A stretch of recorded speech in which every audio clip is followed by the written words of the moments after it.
Ça veut dire que la semaine passée, on a commencé une étude sur le pardon. Pourquoi le pardon? Parce qu'on est facilement offensable, donc on a besoin de se pardonner les uns les autres. La semaine passée, on a vu les dommages que ça fait si quelqu'un qui ne pardonne pas. Hein, s'il ne relâche pas le pardon, les dommages que ça fait chez lui. Les conséquences, ça fait quoi? Ça bloque le ciel, finalement. Hein, en résumé, ça nous bloque le ciel. Nos prières ne sont pas entendues si on ne pardonne pas. On a vu ça la semaine passée. Et on a vu également que ceux qui pardonnent, les bénédictions et les écluses des cieux sont ouverts. Hein? Et je demanderai à Monique, parce que Monique, après la prédication, est venue me conter, elle, ce qu'elle a vécu. Et puis, justement, le fait de pardonner ou ne pas pardonner, les effets que ça fait. Monique, s'il te plaît. Ça ne sera pas tellement long, mais on veut quand même... je vais aller chercher le micro. Je pense que j'ai assez de voix. T'as assez de voix? Est-ce que vous m'entendez? Bien devant la... OK. Bonjour tout le monde. Je voulais vous partager quelque chose que j'ai vécu, moi, avec mes petits frères quand on était jeunes. Puis qu'est-ce que le pardon a fait comme différence entre mes frères et moi? Je sais que tout le monde a vécu des choses difficiles dans sa jeunesse, mais nous autres, mes deux frères et moi, on a tous été abusés par mon père pendant des années. Et ça a duré jusqu'à l'âge d'à peu près 14 à 16 ans. Pour nous trois et mon frère, le plus jeune, un peu plus longtemps. Mon petit frère, il a 8 ans de différence avec moi, ce qui fait que j'ai quitté la maison bien avant lui, naturellement. Puis lui, bien, il a continué de subir les mêmes sévices, finalement, parce qu'il restait juste lui à la maison. Quand j'avais à peu près 20 et quelques années, un jour, j'ai eu à cœur de pardonner mon père. C'est pas toujours évident de pardonner à quelqu'un qui nous a fait souffrir pendant plusieurs années. Mais j'ai eu le besoin de lui pardonner à cause que je venais d'avoir un enfant. Puis ça m'a fait réaliser beaucoup de choses. Et je vous dirais que j'ai beaucoup pleuré quand j'ai pardonné parce que je pense que ça a duré 2-3 jours. J'ai prié Dieu parce que malgré que je n'allais pas à l'église, je croyais en Dieu déjà. Puis j'ai prié Dieu et j'ai pleuré, je vous dirais, plusieurs jours. Puis comme par hasard, mes parents restaient en France. Moi, je restais au Québec. J'étais revenue vivre au Québec parce qu'on s'est promené beaucoup. Et quelques semaines plus tard, j'ai reçu une lettre de mon père. Moi, je n'en avais pas parlé du pardon. J'ai reçu une lettre de mon père, je dirais de quelques pages, qui s'excusait de toute la souffrance qu'il nous avait donnée. Ça m'a rentré dedans parce que je me disais, comment ça se fait que moi, je pardonne de mon côté pour me libérer, puis lui, de son côté, il m'écrit une lettre pour se libérer lui-même. Et ça m'a libéré beaucoup, puis ça m'a permis d'évoluer dans la vie de grande façon, puis avec les années de rencontrer Daniel, puis je pourrais dire qu'aujourd'hui, je vis un bonheur total. Cette libération-là, je vous dirais, qu'est-ce que ça fait comme différence? C'est que mon frère le plus vieux a lui aussi pardonné. Ce qui fait que mon frère et moi, on est toujours avec mes parents, on leur parle, puis tu sais, j'ai fait comme un trait là-dessus, je n'en parle plus, point, je l'ai oublié. Puis on s'occupe encore beaucoup de nos parents. Mon dernier petit frère, lui, il n'a jamais pardonné. Pour 2 raisons. La première, il ne croit pas en Dieu. Il ne veut rien savoir. Il croit en lui-même, point final. Et il a voulu amener mon père en cours et mon frère et moi, on a refusé. Alors, il a décidé qu'il ne parlait plus à personne. Qu'on était tous des ennemis, finalement. Puis, je lui ai écrit dernièrement, parce qu'il ne nous parle plus, j'ai écrit, parce que j'ai encore son téléphone, je lui ai écrit de temps en temps, puis il m'a dit que jamais il pardonnerait, qu'il vivait une rancune et une souffrance épouvantable à cause de lui, puis s'il le voyait, bien, il l'écraserait. Fait que c'est là que j'ai vu la différence entre pardonner puis être heureux soi-même, puis ne pas pardonner puis continuer de vivre en souffrance. Puis aujourd'hui, mon frère a 52 ans, puis c'est jamais remis. C'est ça que je voulais partager avec vous. À quel point le pardon fait la différence. Oui, merci. Parce que quand on parle du pardon, c'est facile à parler. Mais le vivre, ça, c'est autre chose. Le vivre, c'est là qu'on s'aperçoit que tu ne peux pas avoir la liberté. Tu ne peux pas avoir la guérison quand tu ne pardonnes pas. Ça te ronge. Ça fait beaucoup de dommages. Et ce matin, on va voir encore des choses parce que on va voir l'aspect pratique. On a vu l'aspect pratique un peu là, mais on va le voir davantage en disant comment qu'on fait pour pardonner ce matin. Et on va juste prier avant. Seigneur, oui, je veux que tu viennes à mon secours parce que je veux prêcher ta parole et seulement ta parole, Seigneur. Alors, Seigneur, merci de nous aider à comprendre ce principe de pardon et d'en retirer toute bénédiction, Seigneur. Tu nous l'as demandé, tu nous l'as même ordonné, et c'est à nous de l'accomplir maintenant avec ta force. La force que tu communiques, Seigneur. Tu as mis en nous cet amour. Tu nous as nous-mêmes pardonné, et tu nous demandes de nous pardonner comme tu nous as pardonné. Alors, Seigneur, viens vraiment faire cette œuvre en nous. Ouvrez notre intelligence pour qu'on puisse connaître l'amour que tu as pour nous. Dans le nom de Jésus. Amen. Amen. Quand on pense au pardon, il faut se rappeler que les chrétiens, tous ceux qui font partie de l'Alliance de Dieu, ont quelque chose, une promesse de Dieu. Cette promesse-là, c'est le premier verset, parce que c'est important de se rappeler ça. Quand on parle de pardon, comment qu'on doit pardonner, comment le faire, le pardon. Et je bénirai ceux qui te béniront, et je maudirai ceux qui te maudiront. Et toutes les familles de la terre seront bénies en toi. C'est la promesse qui était faite à Abraham. C'est la promesse qui était faite à tous ceux qui sont rentrés dans cette alliance-là. Ça veut dire quoi? Ça veut dire que Dieu, là, il va te protéger, il va bénir tous ceux qui vont te bénir. Si quelqu'un te bénit, il va t'être béni. Même s'il te donne seulement qu'un verre d'eau, il va t'être béni. Mais celui qui va te maudire, celui qui va te maltraiter, celui qui va dire du mal de toi, et je maudirai celui qui va te maudire. Dieu va s'en occuper. Et puis, bien ça, il faut faire ça. Il faut comprendre que Dieu est là, puis il va accomplir les choses. Quand on est petit, tu vas voir ta mère, tu vas voir ton père, on a un problème, hein? On ne s'entend pas. Si tu as été élevé d'une bonne famille, les parents devraient régler le problème. Ou te montrer comment régler le problème. Chez nous, c'est pas ça. Chez nous, c'était un problème, tu te sépares. Tu ne parles plus. Tu ne règles pas un problème de même. Tu règles un problème en te parlant, en disant des choses, en communiquant. Dans Marc 9, 41, 42, il dit un peu la même chose. Il dit « Quiconque vous donnera à boire un verre d'eau en mon nom, parce que vous appartenez à Christ. Je vous le dis, en vérité, il ne perdra point sa récompense. Mais si quelqu'un scandalisait un de ces petits qui croient, il vaudrait mieux pour lui qu'on lui mît au cou une grosse meule de moulin et qu'on le jetât dans la mer. » C'est quelque chose. Jésus qui parle. Jésus est en train de dire, non, non, faites attention. Parce que souvent, surtout quand tu fais de l'évangélisation, l'argument qu'on nous sort souvent, bien, si Dieu existe, pourquoi il y a tant de mal dans le monde? Ben écoute, oui, tu le vois, le mal, là. Dieu le laisse agir, là. Mais tous ceux-là ne passeront pas à côté. Ils vont subir une conséquence. Ils vont avoir une conséquence à ça. S'ils ne se tournent pas de tout leur cœur à Dieu, ils vont avoir des conséquences. Puis ça, quand il dit qu'il valait mieux pour lui d'avoir attaché une meule et garocher dans la mer, c'est sérieux, là. C'est très sérieux. Dans Romains 12, 19, il dit « Ne vous vengez pas vous-même, bien-aimés, mais laissez agir la colère, car il est écrit « À moi la vengeance, à moi la rétribution, dit le Seigneur. » Pourquoi le Seigneur, il ne veut pas qu'on se venge nous-mêmes? Ça serait pas beau, hein? Ça serait pas beau, ça serait sûrement injuste. Comme je vous l'ai dit la semaine passée, si quelqu'un me fait quelque chose, j'en fais toujours plus. S'il me fait quelque chose, j'en le mets en double ou en triple. Donc, c'est injuste, c'est pas égal. Et puis, on est, quand on est sous l'effet de la colère, quand on est impliqué personnellement, c'est dangereux. Puis nous-mêmes, on va se mettre dans le trou, deuxièmement. Hein? Donc, ne vous vengez pas.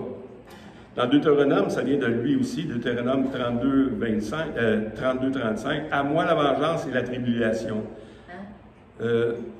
Deutéronome 32-35, à moi la vengeance et la rétribution. Quand leur pied chancellera, car le jour de leur malheur est proche, et ce qui les attend ne tardera pas. Quand on lit l'Apocalypse, il y a des conséquences. On le voit. Mais est-ce qu'on désire le malheur de notre ennemi? Non. On désire qu'il soit sauvé. On désire qu'il soit transformé. On désire qu'il soit changé. Parce que s'il est changé, il y a quelque chose qui peut arriver. Dans 1 Pierre 2, 23, il parle de Jésus. Lui qui injuriait, il parlait de Seigneur Jésus, ne rendait point d'injures, maltraitait, ne faisait point de menaces, mais il s'en remettait à celui qui juge justement. Parce que nous, on a tout on voit les conséquences, on voit les choses qui arrivent et on ne sait pas d'où ça vient. Les malheurs qu'eux-mêmes ont vécu, comment ils ont été élevés, comment ils ont subi des choses, c'est pas une raison de... Non, on ne cherche pas des raisons, mais Dieu connaît toutes choses. Puis lui, il juge justement. C'est pour ça qu'il faut s'en remettre à lui. Hein, c'est les raisons. Et une autre chose qu'on peut remettre, c'est quand on le remet au Seigneur aussi, ça ne veut pas dire qu'on n'emmène pas nécessairement les gens. Si les gens qu'on volé, de deux manières, t'en remets à Dieu, ou même le gouvernement prend des mesures puis amène les gens en cours quand il arrive des choses. Hein? Pourquoi? Parce que ça aussi, c'est remettre au jugement de Dieu. De Romains 13, 4. Il dit, les magistrats est serviteur de Dieu pour ton bien. Mais si tu fais le mal, crains, car ce n'est pas en vain qu'il porte l'épée, étant serviteur de Dieu pour exercer la vengeance et punir ceux qui font le mal. Donc, c'est correct aussi. Et puis, souvent, on voit ça dans les journaux, en tout cas. Moi, de ce temps-là, mais quand j'étais plus jeune chrétien, on voyait ça. On demandait, il y avait des groupes de chrétiens qui demandaient que, mettons que quelqu'un est prisonnier, puis accepte le Seigneur dans la prison, tu sais, puis qu'il ne subisse pas la peine de la prison. Non. Il va subir la peine. On a des lois. On a des règles. Puis si on ne suit pas les règles, ça devient injuste également. Dieu est un Dieu juste. Hein? Et on doit vivre selon les conséquences de ce qu'on a vécu. C'est normal. Tant mieux si on est gracié. Mais on a à subir les conséquences. Et les conséquences, bien, sont mises devant des magistrats, puis qu'eux sont au service de Dieu. Est-ce que c'est toujours juste une bonne justice, les magistrats? Pas du tout. T'sais, un de mes oncles qui a fait 1 an pour un meurtre. Donc, ça vous dit que c'est pas juste. Quand on regarde tous ceux qui sont abusés sexuellement, et puis les agresseurs, ils pognent 2 ans, puis à peine, tu sais. Écoute, t'as pas le goût de faire justice un peu à un moment donné, tu sais? Non, mais il faut s'en remettre là et croire que, oui, s'il échappe là, il n'échappera pas après. Il y a quelque chose qui va arriver. Mais à nous, les chrétiens, Philippiens 4, 5 à 7, il dit que votre douceur soit connue de tous les hommes. Le Seigneur est proche. Ne vous inquiétez de rien, mais en toute chose, faites connaître vos besoins à Dieu par des prières et des supplications avec des actions de grâce. Et la paix de Dieu, qui surpasse toute intelligence, gardera vos cœurs et vos pensées en Jésus-Christ. Ça vient faire quoi dans le pardon, ça? Ça vient faire que si tu remets ça à Dieu, parce que on a subi des drames, plus ou moins grands. La semaine passée, on parlait de plus d'offenses. Mais aujourd'hui, on va parler plus des choses graves qu'on a vécues. Hein? Et puis Dieu nous demande de pardonner. Mais je n'ai pas la paix. J'arrive pas, Seigneur. Mais tu peux demander à Dieu. Si tu remets toutes choses à Dieu, Dieu va le prendre, ce que tu lui donnes. Mais en échange, il va te donner quelque chose d'essentiel. On appelle ça la paix. Tu vas avoir la paix qui va t'aider à vivre. Malgré ce qui arrive. Malgré tous les... Écoutez, on a entendu le message de Monique. Moi, j'ai entendu le message de Joyce Meyer. Elle a vécu la même chose. Ensuite, non seulement elle a vécu ça, elle a pardonné à son père. Savez-vous qu'est-ce qu'il a fait avec ses filles à lui, à elle? Il a fait la même chose.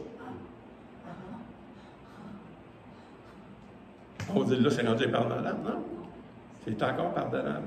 Puis elle a réussi à pardonner. Pourquoi? Parce que la seule manière de pardonner des atrocités comme ça, c'est à cause du Seigneur. Et sans lui, c'est impossible. Ça prend vraiment un miracle de Dieu dans nos vies pour guérir de ces choses-là.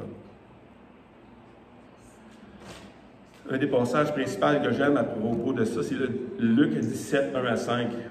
Jésus dit à ses disciples, « Il est impossible qu'il n'arrive pas de scandale. » Comment ça, il est impossible qu'il n'arrive pas de scandale? Oui, mais Seigneur, tu es au contrôle. Non, non. Le monde est le monde. Il y en a qui suivent le Seigneur, il y en a qui ne suivent pas le Seigneur. Quand je vois un passage de même, ça me fait penser à Haïti. Il y a beaucoup, écoute, moi, j'en vois beaucoup de chrétiens, parce que mon cercle d'amis, c'est des chrétiens, et puis je vois les chrétiens d'Haïti, écoute, des centaines et des centaines de pasteurs qui sont donnés là, et beaucoup de chrétiens. Mais le mal est aussi là. Et eux doivent vivre dans ces conflits-là constamment. C'est terrible. Mais il est impossible qu'il n'arrive pas de scandale. Mais malheur à celui par qui ils arrivent. Il vaudrait mieux pour lui qu'on mit à son cou une pierre de moulin, encore une fois, et qu'on le jetât dans la mer, que s'il scandalisait un de ses petits. Prenez garde à vous-même. Attention. Facile de juger ceux qui font des choses, des scandales. Prenez garde à vous-même. Alors, celui qui se pense debout peut tomber. Quand on pêche, on fait du mal aux autres. Hein? On fait du mal aux autres. Chaque fois qu'on passe à côté de la volonté de Dieu, ça fait du mal. Attention à toi. Là, tu es en train de juger quelqu'un qui scandalise un de ses petits, mais tu peux tomber là-dedans. Tu peux faire des choses comme ça. Puis penser que non, moi, ça ne m'arrivera jamais. Attention. Si ton frère a péché, reprends-le. Et s'il se repent, pardonne-lui. Et s'il pêche contre toi 7 fois dans un jour, et que 7 fois il revienne à toi te disant « Je me repens », tu lui pardonneras. Les apôtres lui dirent au Seigneur « Augmente-nous la foi. » C'est trop. Tu me demandes trop, Seigneur. C'est ça que les apôtres sont en train de dire. Non. Puis ils continuent en disant, si tu avais la foi, tu pourrais faire n'importe quoi. Mais, s'il se repent, est-ce que c'est toujours possible que quelqu'un se repent? Ou est-ce qu'on pardonne seulement quand quelqu'un se repent? On a vu que les témoignages de Monique, ce n'est pas nécessaire.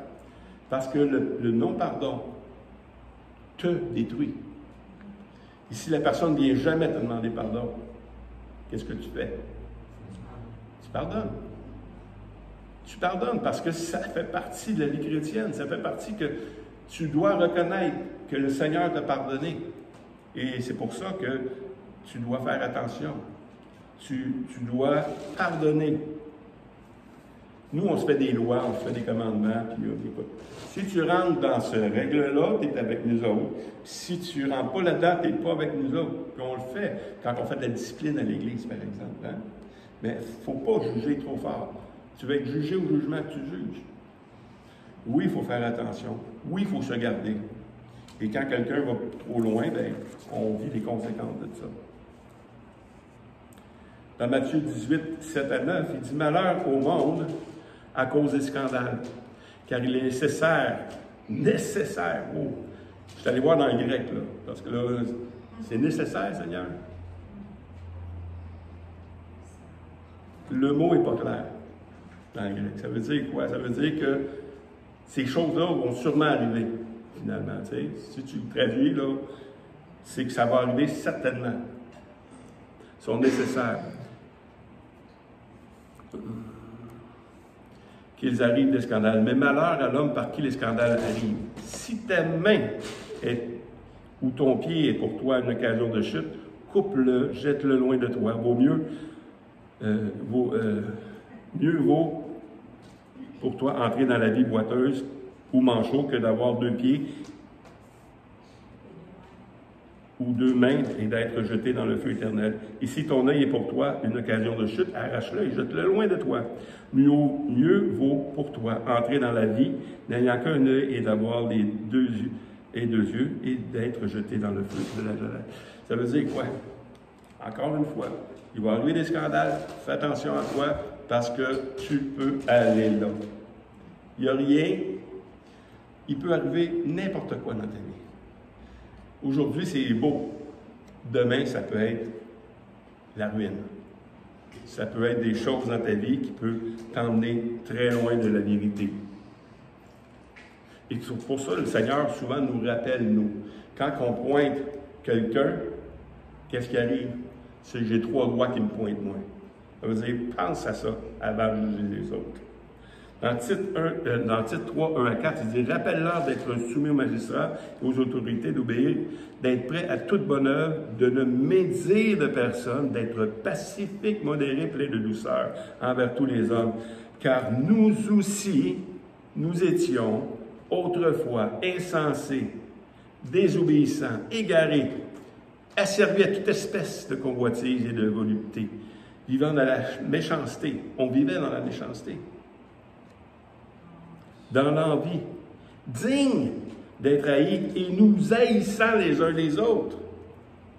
Mais lorsque la bonté de Dieu, notre Sauveur, et son amour pour les hommes a été manifesté, là, ça change de quoi? C'est quand la bonté de Dieu, c'est pour ça que Dieu nous rappelle souvent de pardonner, rappelle-toi comment moi je t'ai pardonné. Parce que si tu ne te rappelles pas comment moi je t'ai pardonné, tu vas penser que tu mérites et l'autre ne mérite pas. Tout le monde mérite d'être pardonné. Il n'y a pas personne qui mérite d'aller en enfer. Si le désire, il peut être sauvé. Et si Dieu désire le sauver, il va le toucher. Dans Colossiens 3,13, il dit « Supportez-vous les uns les autres, et si l'un a sujet de se plaindre de l'autre, pardonnez-vous réciproquement, de même que Christ vous a pardonné. » Dieu, quand il nous rappelle comment on est, il nous rappelle toujours que lui, il l'a fait pour nous. Christ, il est mort pour nous. Il a payé le prix. Et pardonner, c'est payer le prix. Pardonner, c'est de dire, je prends sur moi les conséquences de ce que ça va faire. Et moi, je remets tout ça à Dieu, puis Dieu me bénit. Il me donne la paix. C'est comme ça que ça fonctionne. Amen. Si je suis capable de faire ça, et je suis capable de le faire, et uniquement que par la grâce de Dieu. Dans Matthieu 5, 43, 45, vous avez appris qu'il a été dit, tu aimeras ton prochain et tu haïras ton ennemi. Mais moi, je vous dis, aimez vos ennemis. Seigneur, augmente-nous une fois. Bénis ceux qui nous maudissent. Faire maudire, c'est quand même pas si pire. Faites du bien à ceux qui vous haïssent quand tu es haï. Et priez pour ceux qui vous maltraitent. Ça commence à faire mal un peu. Et ils vous persécutent. Ça fait encore un petit peu plus mal. Afin que vous soyez fils de votre Père qui est dans les cieux, car il fait lever son soleil sur les méchants et sur les bons, et il fait pleuvoir sur les justes et les injustes. Si Dieu nous traitait selon nos iniquités, à tous, pas personne qui survit ici, mais la grâce de Dieu nous rend capables d'accomplir ce que lui-même a accompli. Puis il ne demanderait jamais à ses enfants d'accomplir quelque chose qui est infaisable.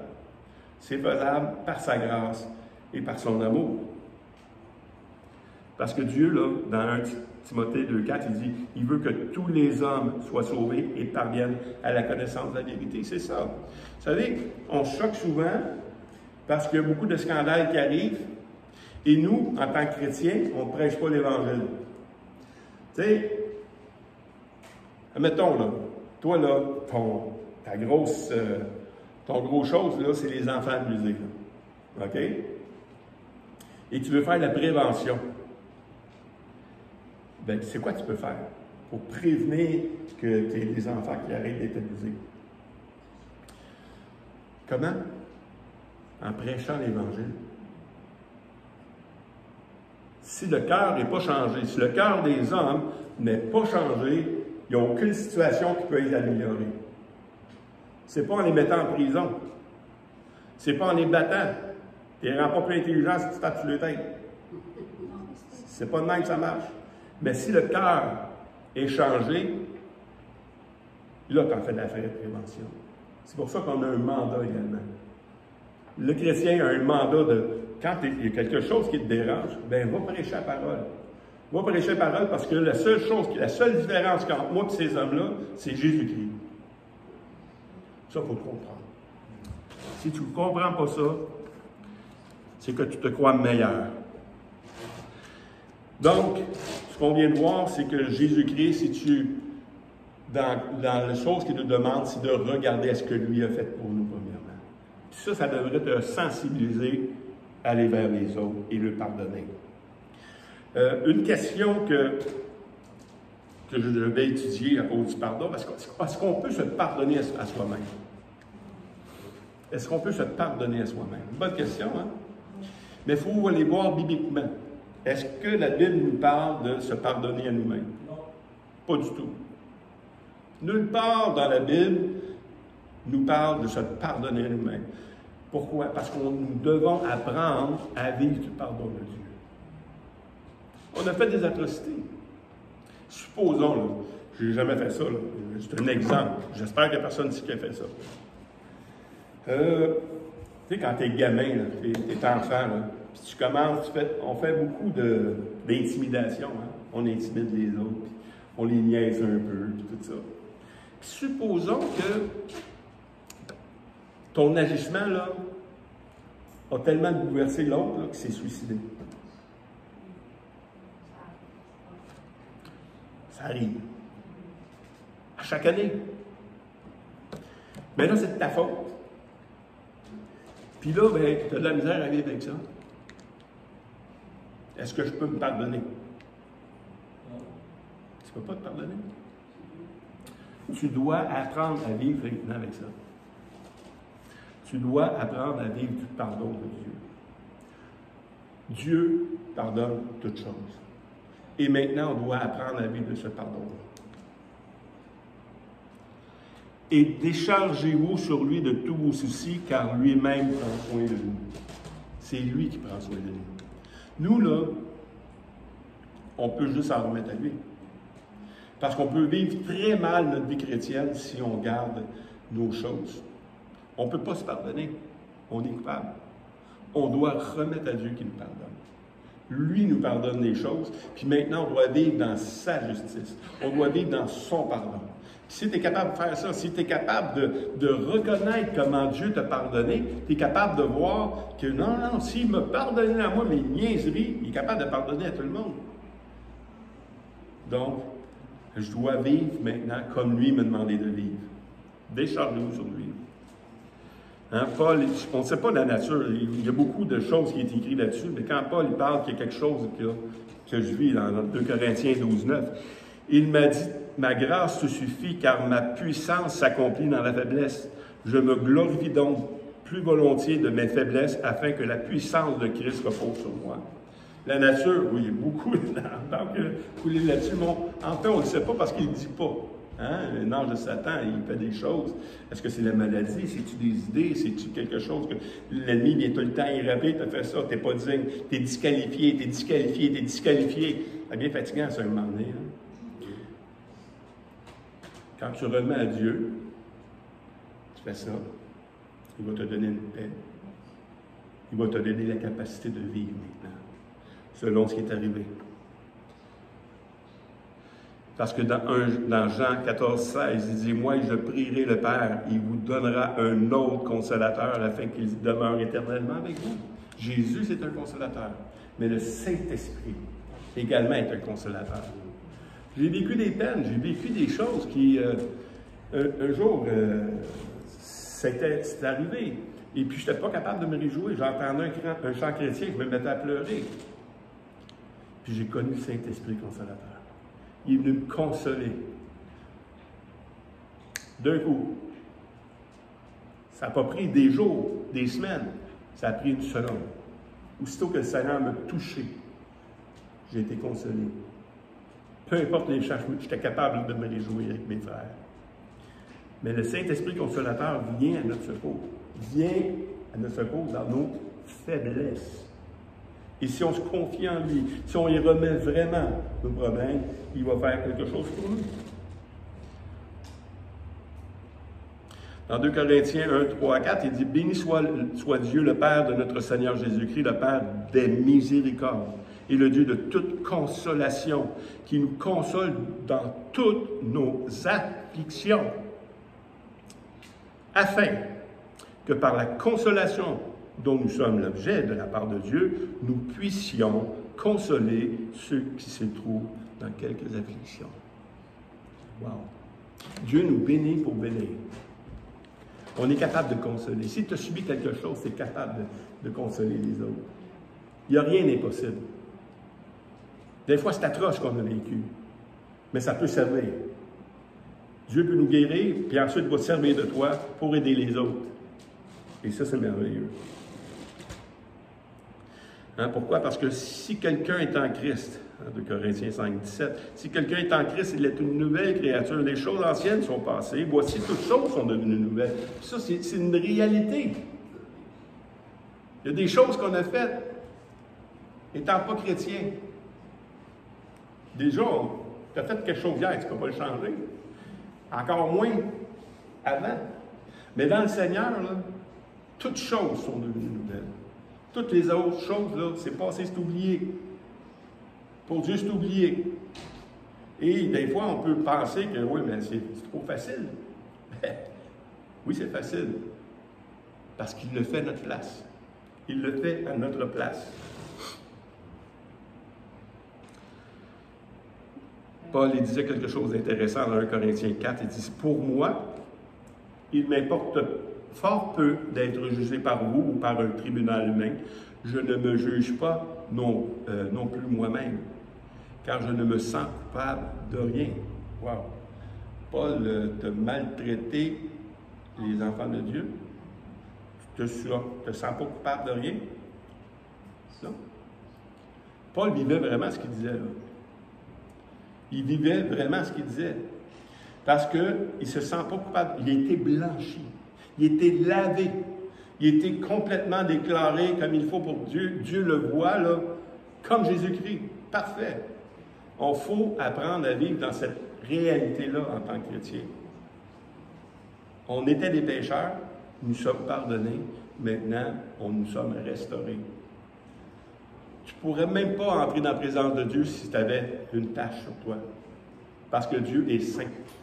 3 fois saint. Et si on pense qu'on pourrait rentrer dans sa présence avec toute nos cochonneries, oubliez ça. Il n'y a rien qui peut subsister dans sa présence. Et puis, il nous déclare peu.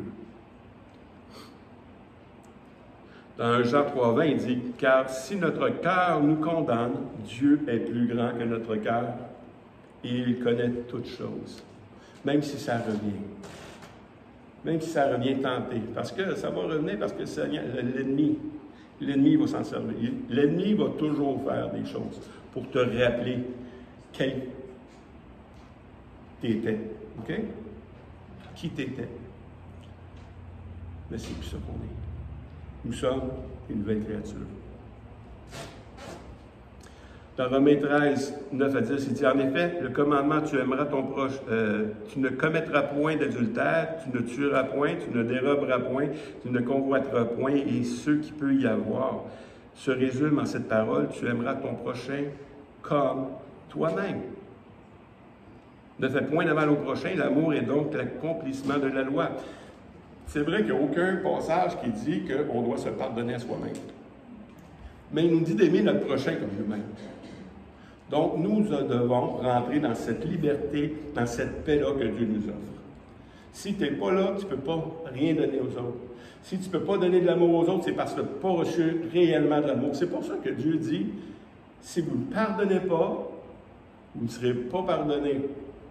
Parce que Dieu, si tu as reçu pleinement le pardon, tu vas pardonner, parce que tu es rendu une nouvelle créature. Tu es rendu une nouvelle créature.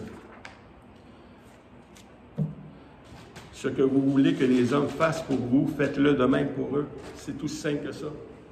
Est-ce que vous voulez que les gens vous tiennent rigueur de tout ce que vous avez fait?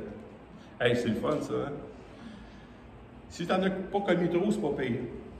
Mais si, comme moi, dans ma vie, tu en as fait pas mal, tu changerais de trottoir souvent. Parce que, écoute, c'est terrible. Si tout le monde, écoute, il a fait ça, il a fait ça. Tu sais, il y a une nouvelle mode, là, il voudrait écrire sur le front des gens ce qu'ils ont fait. Supposons qu'on écrirait ici, là, toutes les choses que vous avez faites. Hein? On n'y va plus. On n'y va plus. Non, non, c'est ça. C'est ça. On doit vivre de cette chose-là.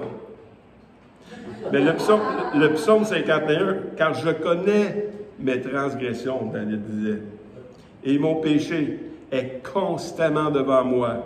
J'ai péché contre toi seul. Écoute, David, tu as tué son mari, tu as fait des atrocités, puis tu dis que tu as péché contre lui seul.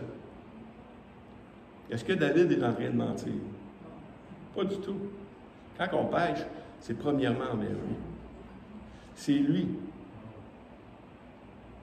Parce que l'autre, là, il n'est plus là. Et l'autre, on doit vivre de ce pardon de Dieu, puis David est capable de le vivre. J'ai péché contre toi seul, parce que c'est envers toi que j'ai péché. C'est pas envers lui, c'est envers toi que j'ai péché. Je t'ai dit, Dieu, tu n'es pas capable de pourvoir à mes besoins. C'est ça qu'il a dit. C'est pour ça qu'il a pris la femme de l'autre. Il a dit à Dieu, tu n'es pas capable de pourvoir à mes besoins. Quand on pêche, c'est contre Dieu.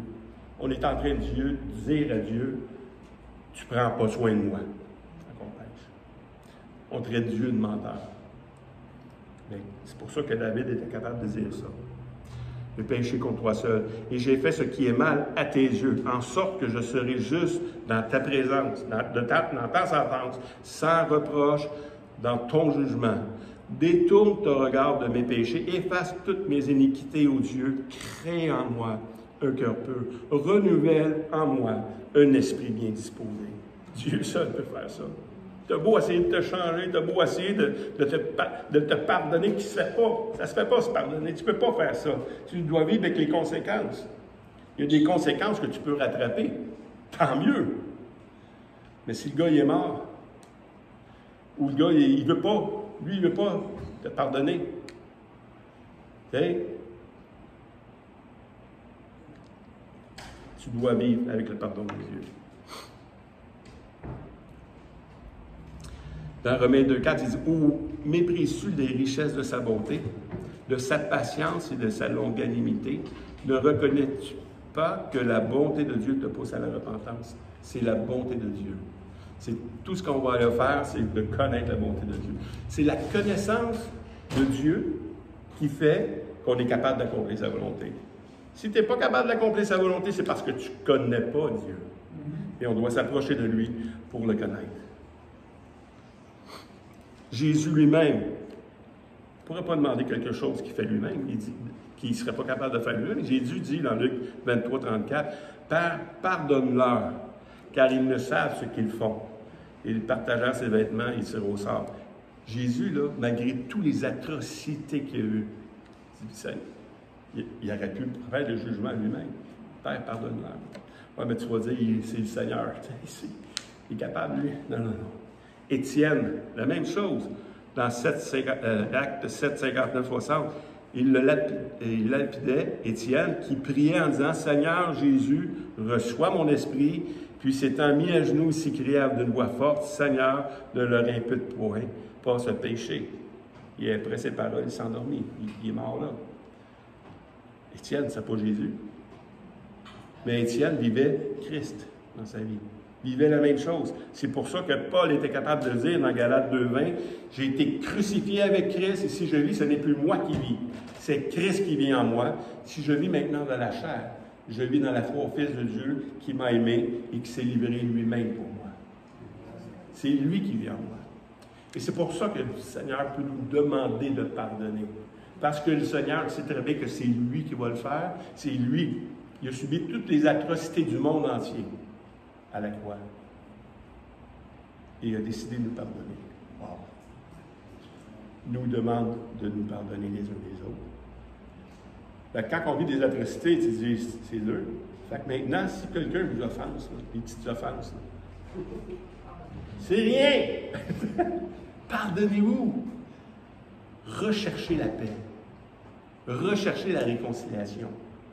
Recherchez de toute votre force à ce que on puisse vivre vraiment ce que Dieu nous demande de faire. Résistez au diable. Le diable va tout faire pour nous diviser. Le diable va tout faire pour briser nos familles. Le diable va tout faire pour nous voler, nous détruire, nous égorger. Résistez au diable. Il fuira loin de vous. C'est ça que là, on avait comme aujourd'hui comme parole de Dieu.